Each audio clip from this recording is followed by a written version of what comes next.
Hello everyone, my name is Kizzy Seals Jackson and I am the founder and artistic director of the Rythme International School of the Arts. And so I thought I'll come on and give you a little history of the school and how we began. Now, I have been a dancer for so many years. I started off at the age of 17. Now, to some, that might be a bit old to start dance, but that's the age dance was introduced to me, and I fell in love with dance. I mean, I have been dancing for so many years, as I mentioned before, and I wanted to start my own school. So I got the business registered in 2011, and I was like, good, let's go, let's do this. Right? And I began looking for a place to start the school, and everywhere was just so expensive. I just could not afford it. And so a friend of mine, she told me about Kuva Community Center. And I said, okay, no problem. I will try it out. So the first day of registration, one person came. Yes. One person showed up for registration, and I had my niece, so that makes it two. So I started off the school with just 2 dancers, and I mean, I would teach these 2 dancers like if I had 50 students in a class. And so we ran the school for a couple months, but then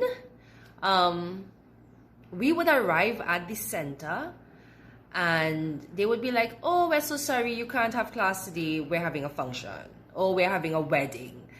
They were always having something.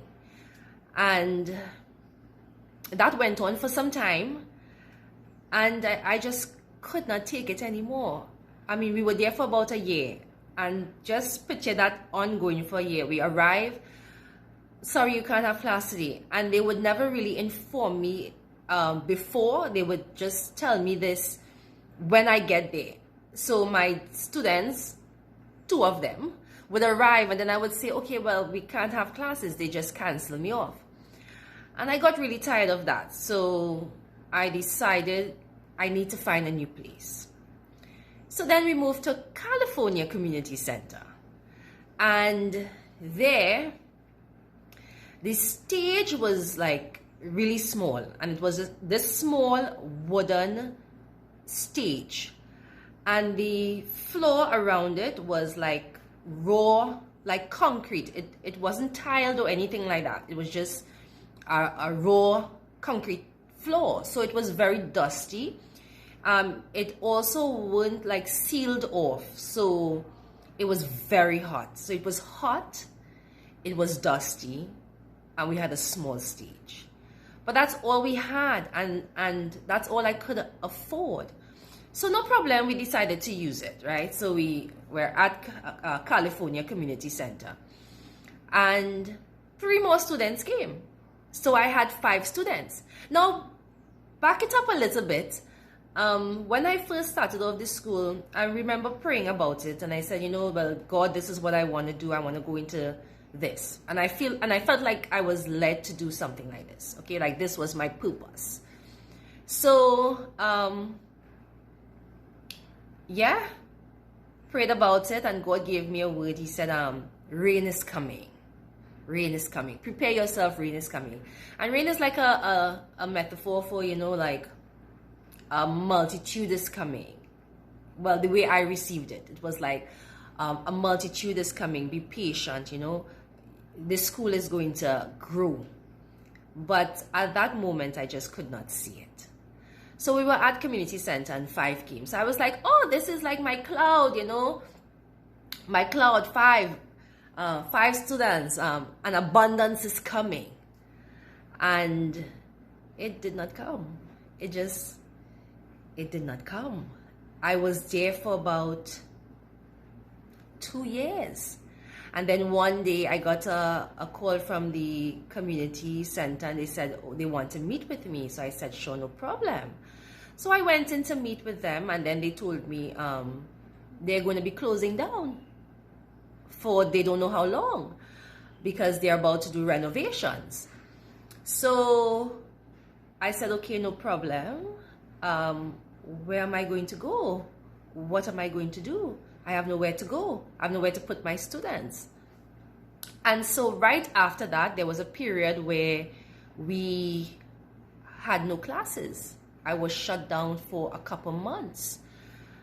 And then my husband told me about a friend he had who owned a building in Marabella, but in the building, the space they had, a church was occupying that space, but I should go talk to this man.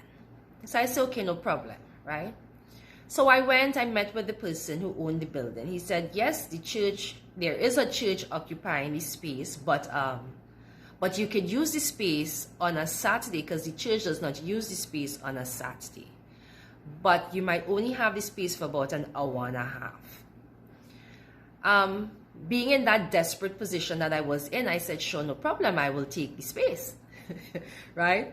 So I decided, okay, I'm going to move the school, right? So now we're in Marabella. And as I was in Marabella, and keep in mind, I was advertising the school all along. I mean, I was on Facebook, whatever social media platform, I was giving out flyers to people, but then there was just no increase. And when I moved to Marabella, the school went from 5 students to 14 students. And because the space we had was so small, because we got there, we had to push chairs out the way, because remember, it was a church. So we had to move out some chairs. So the space we were left with was like no bigger than a 10 by 10 space. And so we had to move out the chairs for rehearsals. And because we only had like limited time, we could not divide the classes. So we couldn't have like a 5 to 6 class, or a 7 to 8 class, or whatever. Everybody was in one class. So whether you were 6 years old or 15 years old, everybody was in one class, because that's all the space and the time that we had. So I was like, listen, I need to do something like now. And I decided, listen, I am going to put on a production, and we are going to call it Rain, right? So I said, because I feel that my season is here, you know, like rain is coming. I went from 2 students to 5, and keep in mind, I ran the school for 3 years with 5 students. 3 years, 5 students. And then there was 14. And I said, I'm going to do a show. And so we put on a show called Rain. And only God alone knows how that happened. Because with a small space, limited time, and several different pieces, we were able to pull off a show, an entire show that was a complete success. And I was happy about that. And I said, finally, Rain is here. But Rain was not there.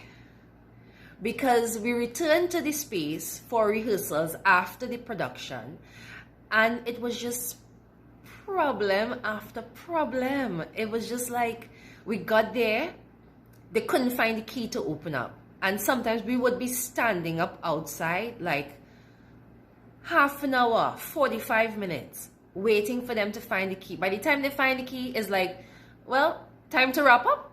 There is nothing I can truly do here again.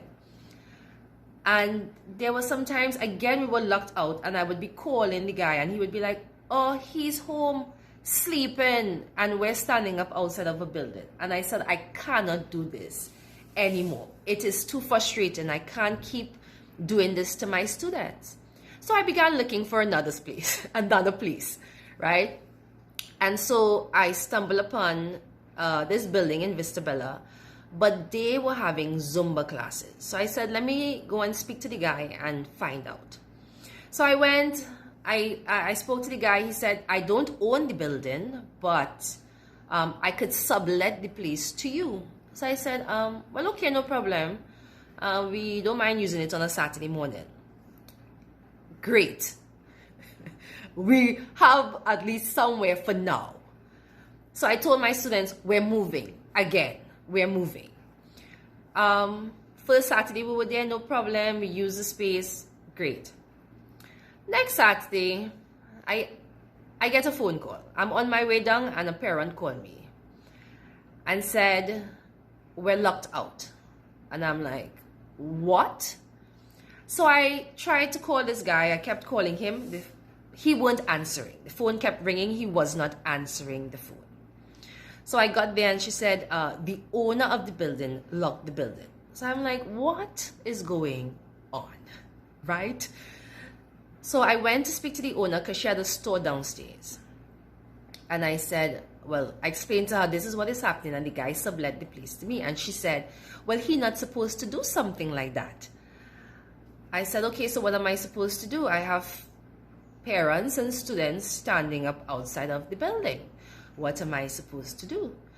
Are you willing to at least open up and allow me to use the space today? She says, well, the guy who was here gave me back the key, and so the space is actually up for rent. And I said, okay, great. What's the cost? And when she gave me that cost,